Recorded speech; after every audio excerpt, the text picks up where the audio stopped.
Welcome to the Magnificast Lockin. That's right, folks. You're locked in with your two favorite, most beholden to youth pastors. Well, in the fiction of the universe that we've created around the Magnificast Lockin, I'm the senior youth pastor, I think, and Dean is just a regular youth pastor, if I remember correctly.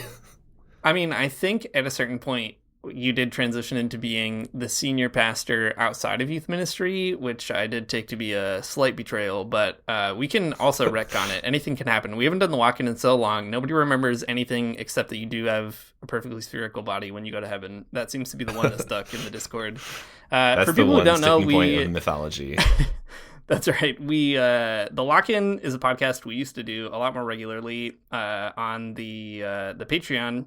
And man, would we like to do it some more, but it is so hard to do even one podcast a month or a week. It sounds more like a month, let alone two. But I'm about to take a big trip to Europe for 3 weeks, and I'll even see Matt there.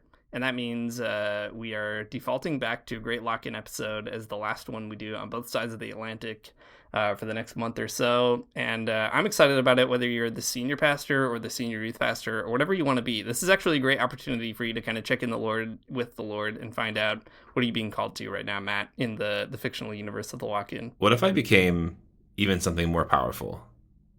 What if I became the deacon of our fictional church? Wouldn't that be crazy? It would be crazy. It feels like you might need more formal seminary training, and if you want to do that, that's fine. It feels like kind of a lot of work to me, but yeah, good luck. All right, I'll sign up for an online D-Min course, and next week I'll be good, I think. Yeah, that's about all it takes. Shots fired at D-Min people, sorry. So we, on this podcast, on the Lock-In, this iteration of it, it is a fictional universe in which we are doing a lock-in just like your favorite youth group. And like my youth pastor did when I went to lock-ins as a teen, which is bizarre to think back on now, the Christian youth of today, they have so many questions, so many problems, and they need the voice of an adult who is at least capable enough to secure Mountain Dew and pizza. That's kind of the qualification for being able to answer these questions.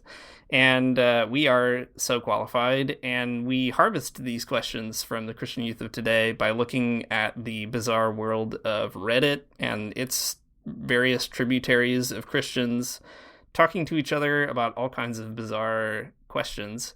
And Matt, I do have one to just kind of get our gears going a bit here, and maybe I'll just pitch it to you. I want you to get our gears going so bad. I want you to pitch it to me. But here's the thing. I did dig these questions up, dear listeners, and I have to tell you, the Christians of Reddit are not okay. They're deeply troubled people. These subreddits, they used to be funny to look at, and it was just like a lot of silly things happening, but now they're so dark. People are struggling. If anyone is like a sort of freelance mass psychologist or something, if you want to do some like mass counseling, some exorcism of some real demons, the people of our Christianity on Reddit need it so bad. It's rough. It's rough out there, guys. Yeah, there has been Dean, please. There's been a dark turn since our hiatus began. But that's why we're here. Because we haven't been answering these questions. Yeah, exactly. Okay, we'll kick it off with a simple one. I think this is in your wheelhouse, Matt. The question is trying to 100% a video game a sin? Like, if I just want to 100% a video game, I'm not calling myself perfect at all. I really would like to know if trying to 100% a game is a sin. So a humble request, but a complicated one. Is it a sin, Pastor Matt? Oh, man, I gotta tell you, no. Here's why. First of all, you can do all things through Christ who gives you strength, and 100%ing a video game is definitely a thing that you can do through Christ, and something you definitely do need strength for. So I think that makes sense. And also, there's this video that I remember seeing in youth group like a long time ago, where a kid is asking his youth pastor if like he can skate for the Lord. And the youth pastor said, yeah, you can do anything you want for the Lord. And I think that's probably the same thing with video games. You can do it for the Lord. You can't cheat, though. That's a big thing, I think, is if you 100% a game, but you're using cheats, you're using the game genie. No, that's not okay. You can't cheat for the Lord. Seems like it's probably a sin. You can't cheat for the Lord. That's not what the quote says. Just want to point that out. Hmm. Okay. Wait. What? I mean, you can do anything for the Lord. It is truly a dangerous can of Oh, worms, but historically, there's precedent for such an opinion in the history of Christianity. sure. Okay. Good point. The people answering this question on the Christianity subreddit, everyone seems kind of appalled that even they would ask this, and I think that does tell you a lot about the demographic of the subreddit, based on like how mad people are getting about the idea that you could possibly be sinning by 100%. Finishing a video game, but some people are suggesting that it's not bad, but if it was distracting you from God, it might be bad. Right. Dean, do you have any tips maybe on how you could play a game in a way that's not distracting you from God?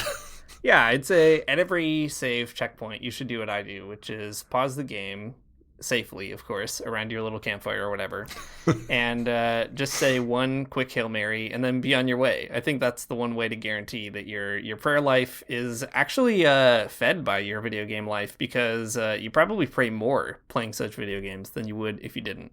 Yeah, that makes a lot of sense. It sucks for evangelicals because they can't say Hail Mary because they don't know True. how, or they're afraid. They might be afraid to. I was listening to a podcast earlier today where somebody was saying some wild things, actually, about how they started playing the game World of Warcraft when they were exercising on their exercise bike. So first of all, for me personally, as someone who played a lot of World of Warcraft in their time, the idea of picking that game up again, I think, is sinful, and I probably should stay away from it extremely far. But I wonder if something like that might apply. Like, you can play a video game while you're exercising, sort of like multitasking, and you're doing both. Can you maybe multitask in a way where you're playing your video game and you're also studying the Bible or something? Right. I mean, this is the bet of the Jesus prayer in a certain Christian tradition, right? That you kind of like recite it so many times that it becomes automatic. And maybe that's the key. Maybe you just have to develop that perfect prayer mantra and you'll never not be praying. And then you really can do whatever you want for the Lord. That makes sense. What if you're playing The Sims and then you're trying to get them to go to church together and not have premarital sex? That could be a big thing. That's my favorite Sims expansion, where you do get to decide what denomination your Sims are and their favorite Hillsong songs and all the rest of it. What if you're playing Civilization 5, Sid Meier's big masterpiece, and you do you get Christianity and you take over the entire world with it? That'd be great. That's a real great Christian exercise within a video game. I mean, I do it every time, and my Frankenstein Catholicism is usually pretty heretical, but it does win the game, so that's the history of the Catholic Church. I don't know what to tell you. Dang, knock that one out of the park. Dean, here's a question for you. This is from the Catholic subreddit, which is in less dire straits than I think the Christianity subreddit, or maybe just different dire straits. It's hard to say. Anyways, this person asks, one day ago, is the commercialization of Halloween worse than the commercialization of Christmas? Over a month ago, I walked into my local Home Depot store and was nearly crushed by a 20-foot tall skeletal lawn decoration. It happened to be one such item among many in a display that easily encompassed about 1,000 square feet of the store. It occurred to me that Halloween has zero recognition of what it was meant to celebrate, Christ's victory over death. I'm not sure if that's quite it, actually. But anyways, it's now possibly a dangerous celebration of evil. What a big bummer. With the commercialization of Christmas, at least there's some sense that we're celebrating the birth of Christ. Should I care? Does the blossoming of Halloween into a night that middle-aged parents can drink with their neighbors and women can dress, quote, naughty, just not matter? With all the chaos in the world, is this even worth thinking about? Dean, I'm sorry, Pastor Dean, is this even worth thinking about? What should we be there's the war on Christmas, there's the war for Christmas. Should there also be a war for Halloween as well? How do we get this one back in the realm of Christendom? Yeah, it's a great question. I think we're gonna have to repeat exactly what we do with Christmas. We can never stop the commercialization of Christmas, but we can go out of our way to make a variety of kind of culturally repetitive memes that remind you that Jesus is the reason for the season. So, for example, just like we have some great claymation videos of kind of Santa Claus out there, but also we know that Santa Claus is a Christian, and a few of those movies go out of their way to tell you that. I think we need some good Halloween pieces like that. Maybe we need like sort of whatever the spooky equivalent of a nativity would be. You can get your friends together and have like a great tableau of Jesus defeating Satan. I don't know. I feel like there's some good evangelism opportunities here. The key is to not defeat Halloween, but simply to, transform it from the inside. I think that's how we're going to win this battle. Okay, I think that there might be an already existing piece of media that is getting us actually really close to figuring this whole thing out, and that is The Nightmare Before Christmas. Mm-hmm. It's already bridging the gap between sort of the spookiness of Halloween and also the sacred nature of Christmas. I think, though, if it was just a bit more Christianized, it could be better. So if there was maybe a follow-up to the movie where Jack Skellington does get saved, mm-hmm. and then... it's kind of full circle where it's his whole zone can become more about All Saints Day or something, and also he can kind of participate more in the true meaning of Christmas. I feel like on the lock-in, at least once, if there's a big lock-in bingo card, we come around to what if X cartoon character did get saved, and I just did like back my way into that one, and I didn't quite realize it when I started this whole sentence. Just like disgraced Christian musician Chris Rice, that is an important question for us in particular, and I think that's right. We should find the spooky movies, and I think as you have so aptly pointed out in many venues, Matt, things that are so scary and so spooky, they derive from Christianity in some really important ways. And I think the key is just to recover the meaning for the season, which is if you're so spooked, you should be kind of spooked into a good, moral, and upright life, just like Jack Skellington. There we go. That's it. Nailed it. All right. Let me go ahead and ask you, Matt. And this one does come from the Catholic subreddit, but I feel like it's maybe something that we need some outside wisdom for. So I'm bringing it to you now. The title of it is, I feel really terrible for this. So just get ready. Like, gird your loins here. Put your seatbelt on. They're girded. Don't worry about it. Skibbity Rizzler 12 is the name of this user. Asks, so today was a volleyball league practice where they divide the players by age group. I'm 1 year underage for the older kids group. I'm kind of on their level and familiar with the basics. And the coach took an interest in me and pulled me aside to ask how old I was because he thought I was good. I lied, saying I was a year older than I already am. I feel so guilty for this. If they knew my real age, I'd be put in the little kids group, and I didn't want to be there. I know lying's a sin. I told God I was really sorry, but any sin like this makes me feel guilty to my stomach. I'm planning to tell them I lied, but I still feel really guilty. So Matt, help Skibbity Rizzler 12 out here. What should they do about this big volleyball conundrum? It's a tough one. Lying is a sin. I mean, and like they're doing it on purpose, right? They're trying to deceive their coach so that they can play with the big kids. Since this is the Catholic subreddit, I guess I can maybe give the Catholic advice. You should go to confession about this one. Do penance, find a way to sort of like get your soul right with the Lord in some way through Catholic means. I totally understand this though. You don't want to play with the little kids, especially if you're as good as the big kids. That makes a lot of sense. Lying is bad, but sometimes telling a lie to get around a stupid rule to begin with is not that bad, or at least it's pretty understandable. You're good enough to play with the big kids. Come on, mm-hmm. Come on. Yeah. Whomst among us hasn't been in this exact situation before? You don't want to play with the little kids. I think that's right. The key here is maybe just to say you're not lying so much as you're strategically seeing an opening and you're going through it. That's what you're doing here. I think that makes a lot of sense. Yeah, it seems like almost not a lie, really, if you squint a little bit. As long as you're bumping and spiking and passing for the Lord, I think you're okay. It doesn't matter how old you are or how old anybody asks you and you say that you are. You can just do volleyball for the Lord, and that'll be fine. I think that's good. And especially if you have the Skibbity Rizzler, it seems like you can get away with most of it. I mean, they're already getting away with a great Reddit name, so that's true. Okay. One more question before I move on. I feel like this is a big one. So that was like, a teen question for sure, but this is like maybe a young adult question, or even just an adult question, actually. Just for the sake of transparency here, this is from the True Christian subreddit, which is, I think, even darker and more depraved than regular Christian subreddit. Oh, yeah. And this question is evidence of that for sure. It was asked one day ago, and the title is "My Cell Leader is Always Embarrassing Me in front of our group and strangers." And the use of cell leader in evangelicalism is so funny because what it means is like small group, but it does make me feel like they're a radical left-wing sort of organization. They're about to go like kidnap someone's landlord or whatever. My subcomandante is always embarrassing me in front of our group and strangers.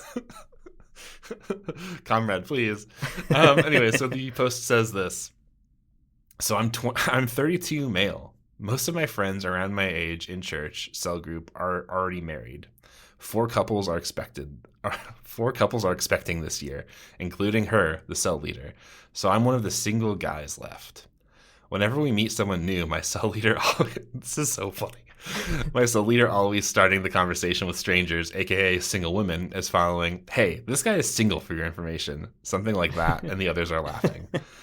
This has been going on for years, and I just laugh it off, but it makes me angry. She also asks neighboring cell groups, "Do you know any single women?" It feels like she's trying to tarnish my reputation to other cells as well. That's such a funny read on the situation. I don't think that's what she's doing, but fair. Christian Big Brother over here. You have every right to be mad at this. Yeah, exactly.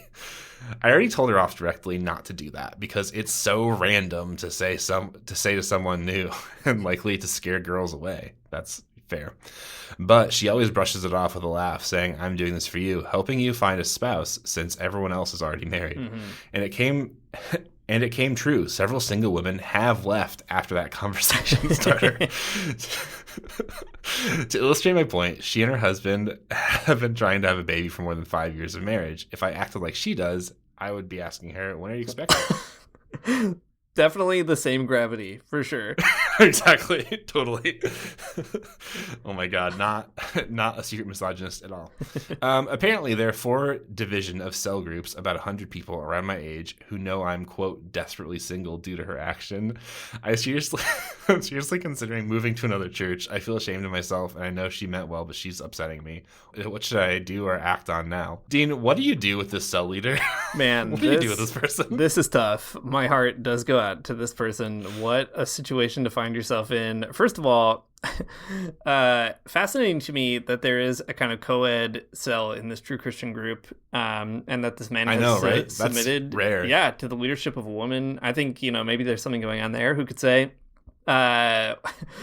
Man, it's really hard to say. I don't have any good advice other than if it's not working out, I mean, you're going to have to either obviously transfer to a different cell where no one has ever heard of you before, and that cell has obviously never met this person because your reputation would precede you, or you're going to have to find something to say about her, definitely not fertility related, but something else about her in front of others. And it doesn't even necessarily have to be true, but I think that's the only way to do it. You got to either leave or fight fire with fire here. You got to find out some kind of thing that's going to embarrass your cell leader in front of other men and women. I think that makes sense. Okay. I don't want to suggest a sin in this situation, being a youth pastor, but what if you just said you had a girlfriend and then maybe she would stop? Could you do that? Could you just kind of lie a little bit about it? Lies, here's the thing about lying. It's bad. You shouldn't do it. But also, like, to navigate a really annoying social situation, I think it's good to do it sometimes. Especially like this. You could just lie a little bit. Yeah, my girlfriend who lives in Canada, don't worry about her. She's super hot and we're together. So that's nothing more to worry about. Okay, but and then maybe she'd leave you alone. You're getting yourself into a classic problem here, because the day after you say that lie, 100%, now your cell leader is going to go around saying, "Don't look at this guy. He's already got a girlfriend." And the first person that she says that to is going to be the one woman that this particular user does actually want to get with. So I think a real pickle. It's a huge pickle. It's a real risk that you're suggesting to this user. Yeah, that's true. I guess you'd have to get yourself embroiled in a whole sort of like sitcom-esque situation where finally you come clean in front of everybody and then you get a big date with your sweetie. Yeah, that's something. That's a good point. Maybe lying is bad after all. I'm coming around to the idea. Think about how powerful it would be, though, to have a girlfriend and then come back at this lady. I think that's the way to get back at her, is just finally just be successful in securing a girlfriend, and then she wouldn't have anything else to say. That is the best reason to ask someone out. I think so. If your relationship is not based spite on somebody else, I don't know what else you're doing in life. The responses to this question are absolutely bonkers, and this gave me pause in a lot of ways to just ask if Christians are okay, and I know the answer is no. First of all, the very first thing that somebody said is just like, you should just leave, and I think that's great. You should definitely leave. Don't stay in this weird abusive situation where someone's making you feel awful every single day. And I don't know, that seems obvious to me. But then like every other comment in the entire thread is just people explaining how, according to 2 Thessalonians 3:11, what you need to do is rebuke her publicly. This is something that people are really, really into doing. I guess this is like the Christian response, I guess, based on a particular interpretation of the New Testament or whatever. But what you do is not in a spirit of spite or hatefulness. You have to publicly rebuke her to your community and tell her in front of everybody that she's wrong for doing this. And it is so important to say right at the beginning, listen, I'm not doing this out of hate or spitefulness, because it's going to sound that way. See, this is why lying does seem better to me. Can you imagine? That's bonkers. I don't know about this. Publicly rebuking somebody in a spirit of not hate seems pretty rough. Yeah, I only ever do it on Twitter. Great point. It's acceptable there. In your cell group, I think it'd be a lot worse. I mean, you could also just leave that church and never go to that church again and disappear completely. Wouldn't that be cool? See, now that is not that bad of an idea, because think about how mysterious you would be to everyone else, and then maybe all the single church ladies would be really interested after like that situation. He just left. What happened? We don't know. So mysterious. Or just go on a mission trip and then come back and be like, I've changed. I can't be part of the cell group. I need something a little more serious. Now that is actually maybe a great way to kind of get back at her. Is it's not about publicly rebuking or like privately rebuking or even getting her girlfriend. It's just to become more Christian. I think that is that's an idea to bring to the table. Let's get out of here. Let's get out of these Reddit questions. Let's shake them off and go to the serious bit here. The real kind of sermon side, the preaching side, talking about all of the great things that we're thinking about right now, what's going on in the world, what's going on in your prayer life, etc. Usually in the lock-in, we would bring a current event or something that we're reading to talk about at the end. Something that we couldn't like make an entire Magnificast episode out of, but is on our mind, or something that maybe we want to talk through together. So Matt, what are you bringing to our our collective sermon this time around? We're always talking about capitalism on this podcast. We're always talking about growth.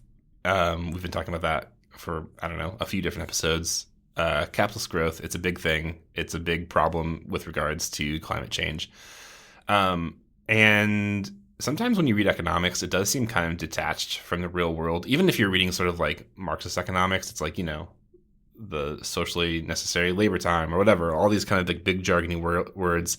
But I was trying to like kind of bring my mind around to really thinking about like what growth means, or like what it looks like, or like what are the material manifestations of growth. And I don't know, just kind of stumbling through different books and articles and papers. And I found this extremely troubling paper, scientific paper, that I did make Dean download for me because he has access to a library that I don't. Anyways, the article is called "Global Human-Made Mass Exceeds All Living Biomass."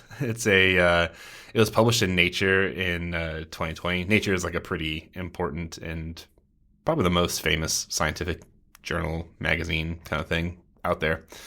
The article is something great about reading sort of more scientific geared articles is they're usually really short. Like this one's like maybe 3 or 4 pages long and with some great charts in it, so that's cool. But just like the article says on the heading, human-made mass exceeds all living biomass. What does that mean?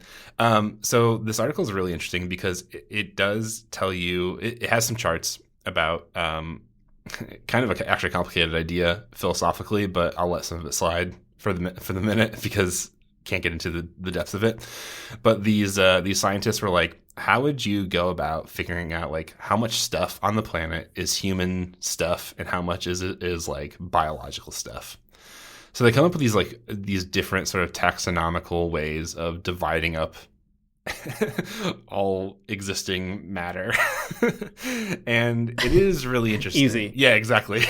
It is, like I said, fraught philosophically, but again, bracketing that. So they basically come up with these like two different distinctions.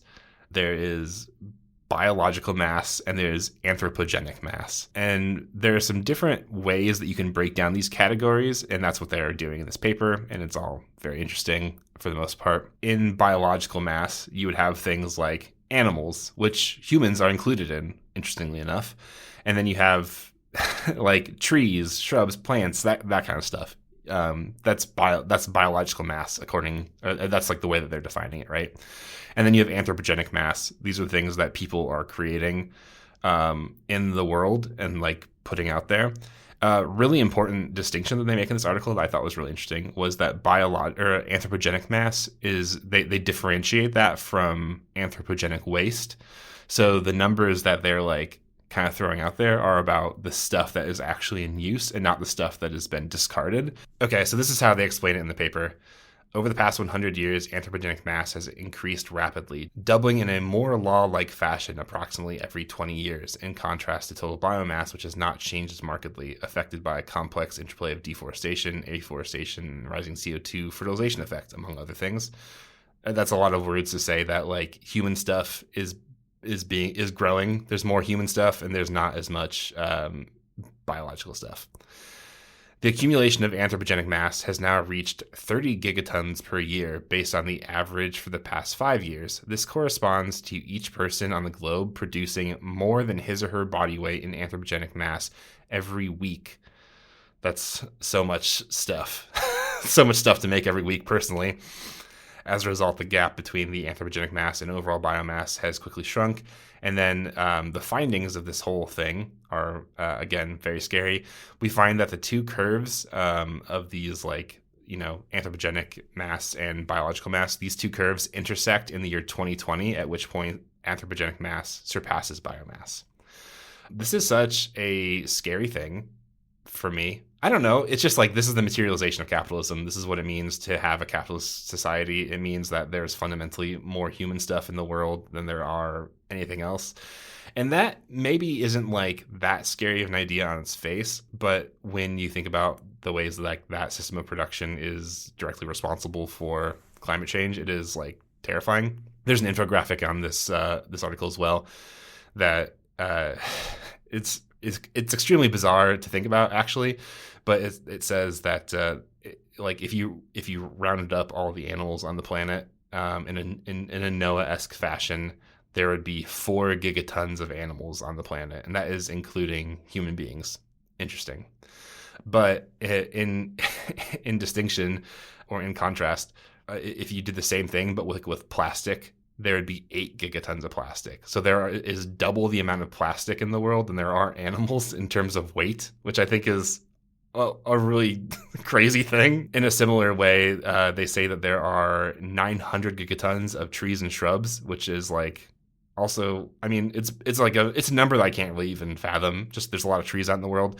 If you compare that to buildings and infrastructures that humans have created, there's 1,100 gigatons of buildings and infrastructures, which is more. There's more buildings and infrastructure that humans have created than there are trees and shrubs on the planet. Like, that's bonkers. Or I guess there maybe not more, but there's like more in terms of weight, which is a lot, a troubling amount.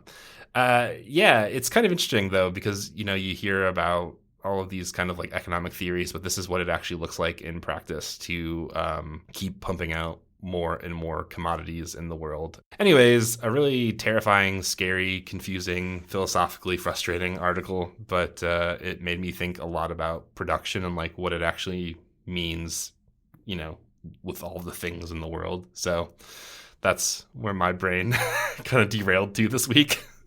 Yeah, as you were talking, I Googled really quickly how much percent of plastics produced are used for packaging.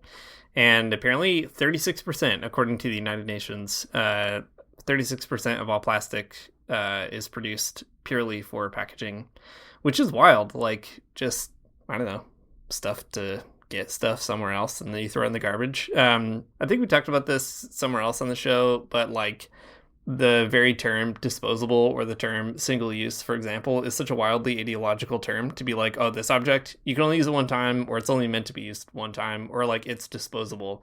But what that actually means is like this object is actually destined for the landfill. Like it's like a weird ideological way of kind of, I don't know, alienating you further from the thing that you buy, which is really unsettling. No, that's exactly right. I mean, when a company chooses to make something as like disposable packaging or whatever, single-use plastic, they are designing trash from the very beginning, and we just have to all sort of deal with that. It's like, it's not like you can choose something different, you know? There's like all kinds of like really well-meaning but extremely liberal studies out there, think pieces, where people are like, well, I'll live without plastic for a week and see how that goes. And you can't do it. Like, try.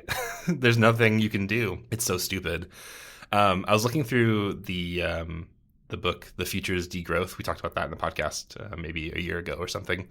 And there's a quote in there that really struck me in light of all of this by this guy named Eric Pennell. They quote him. He has a book that we can talk about maybe a different time. But the quote is this: "Commodities, even the most basic, are designed to maximize output consumption.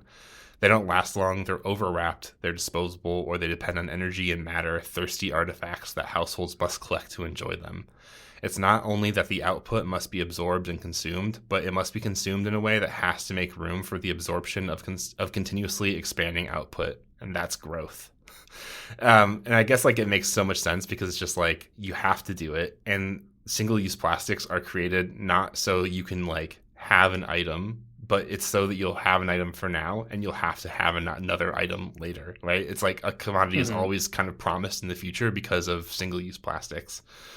It's so frustrating though, because like there's a way that greenwashing kind of gets into that conversation too, where it's like, well, you wouldn't use a single-use plastic bag, you'll just use a canvas bag that you've bought somewhere else. But that also opens up more outputs in production and like sort of self-defeating in a certain way, where like your reusable grocery bag or whatever is also a contributor to growth then. So it's just like you can't really get around it.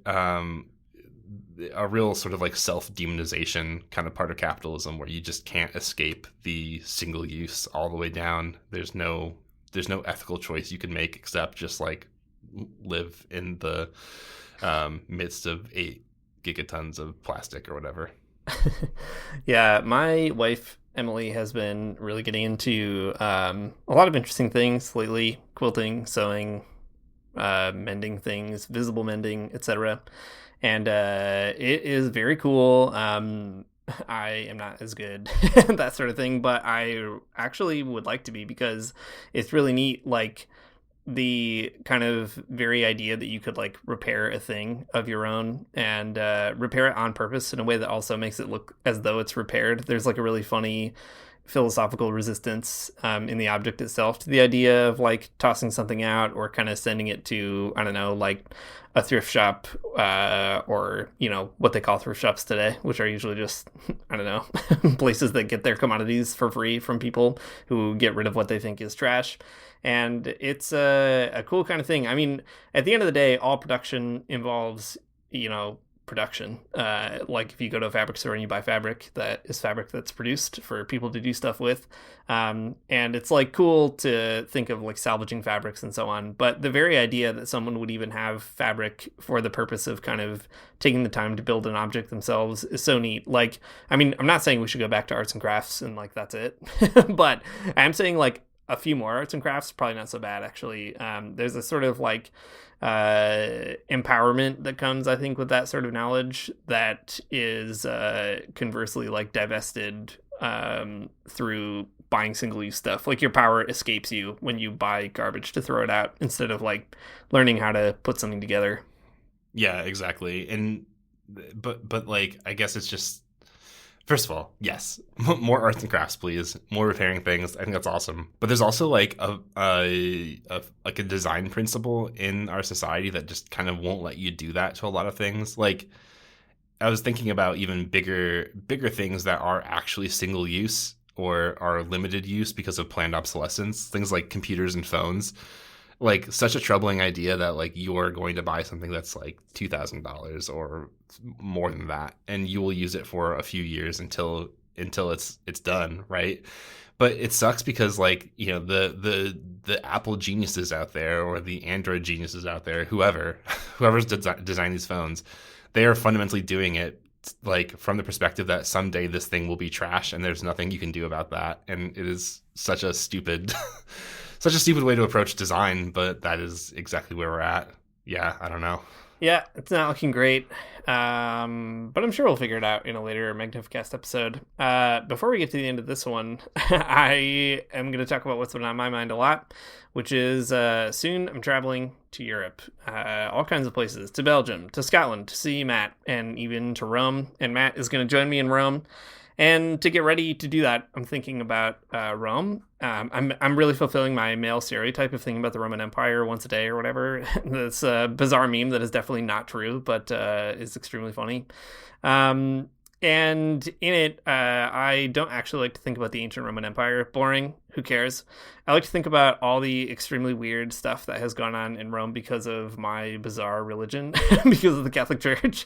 And man, I have a great story. I shared it on Twitter, and probably it is not new to many people. If you're a weird history buff, my guess is this one is probably like a classic one, but is new to me, a person who does not think about European history at all. And man, it's great.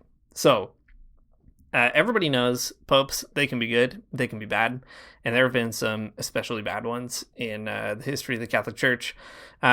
There's one specific period of like papal, I don't know, bad behavior that people call the pornocracy, because it is so yucky and full of all kinds of weird stuff. And the beginning of that period has just like the wildest scene. So I read about it, and now I can't stop reading things related to it. And now I'm going to explain it to you. Man, I can't wait to see this stuff in Rome itself. So in the late 800s, there was something called the Cadaver Synod. First of all, incredible name for a metal band, by the way. You can go ahead and take that for free. And at the Cadaver Synod, this guy, Pope Stephen VI, he dug up the body of a different pope, Pope Formosus, who was the pope a few popes before him, a couple popes before him. There's one in between them, but that pope had only been around for 2 weeks. So Pope Formosus, his body was already in the grave, although, you know, not that fresh, but also not that old. I think it's like his corpse was like 7 months old or something like that. So he digs it up. He brings it to Rome. He puts it in a chair, and then he puts him on trial. And wouldn't you know it, discovers that he is guilty of all the things Pope Stephen doesn't like.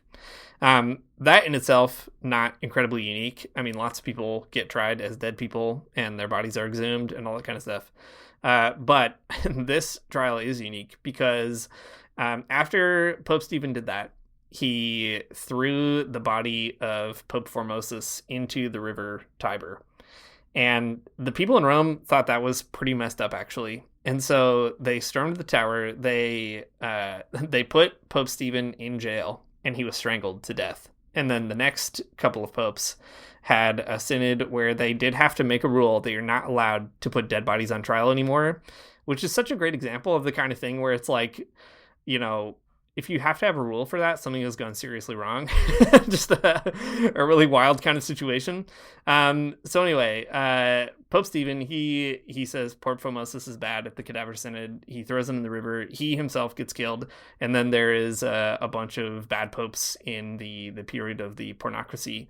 And my favorite part about this whole story, apart from it just being incredibly wild, is that after Pope Stephen, they rehabilitated Pope Formosus, who, you know, had a bad time as a dead body, at least.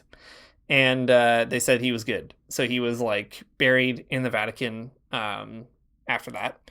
And then later on, as these things go, some other popes, they still didn't like that guy, and they did like Pope Stephen, and so they rehabilitated Pope Stephen, and he is also buried in the Vatican and has like a nice little plaque that says he was good or whatever. And I think it is so funny that both of these popes are in the Vatican, and man, I cannot wait to see them. I mean, people are building their itineraries around Rome. They're seeing the Colosseum. They're eating the great gelato. They're doing whatever. I want to see these extremely weird popes, especially the one body who was like dug up, thrown in a river, and then put in a nice spot, and then also insulted later on. I feel like, man, I can't wait to just get into the weeds with it, wandering around this incredibly bizarre city. The image that goes along with this, the story, I don't know if this is like a painting or something. It's on Wikipedia though. It is very wild. There's like a rotting dead pope body in a chair, and the other pope is like pointing j'accuse at him. It's incredible. It's incredible artwork. It's an incredible thing that historically happened. Man, just out of this world what these popes are up to. It's true. I can't wait to see them. I can't wait to see these guys, see what they're up to down there. I'm sure if their ghosts are haunting the Vatican, they are so pissed at each other still. I imagine that feud is beyond one's life. It just after I read the story, out of nowhere, or maybe by the move of the Holy Spirit, the thing that weirdly came to my mind was Pope Francis's comments to seminarians to be normal. And what's so funny to me about it is it's like, you are paddling up a stream, my guy. This is if you've committed yourself to this religion, you are already a weirdo, and it is full of weirdos. And that's what I love about it. And also, you should try to be normal. Try your very best. Get in the same neighborhood as normal, at least. So there you have it. A lock-in. The next episode is going to be coming from Scotland. Matt and I will hang out there. And then, I don't know, maybe we'll record an episode in Rome. Maybe not. I guess we'll have to decide if we have enough energy to talk to each other on using a microphone in Rome, or if we'll be too busy eating pizza and gelato and seeing dead popes. I'm gonna be drinking so much espresso that I'll be up all night long to this lock-in. So right. No problem on my end, I don't think. There is a guy on TikTok so Matt and I, we don't create TikTok content, but we do consume a lot of it and share it with each other. And I feel like we have this kind of very fun game of just trying to find the weirdest, like Tim and Eric style people to send to one another via DMs. There's one guy who's not such a wild character, but he is extremely funny to me. He's this Italian man. He's very old. And he always has a big bowl of pasta, and he like spreads this Parmesan cheese over it. And he says, "Nini, nini, nini, nini, nini." And man, I've been watching a lot of his videos just to kind of get ready to go to Italy. And I think I have maybe some bad impressions. But I can't wait to see which expectations will be full. Someday you'll be that guy with the big bowl of pasta. Can't wait. It'll be great. Well, there you go. There you have it. That's the lock-in. Ending on a real exciting note here, talking about having dinner somewhere else. We will be back next week, and then the week after, and who knows when else. Our music is by Amari Armstrong. Our outro is by The Illogical Spoon, and we'll see you next week.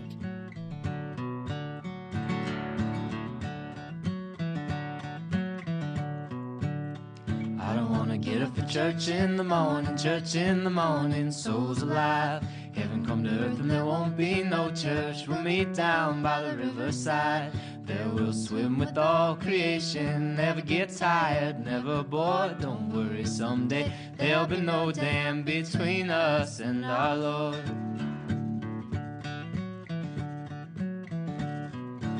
Jackson, keep your hoods up. Keep your hoods up and you stay up late.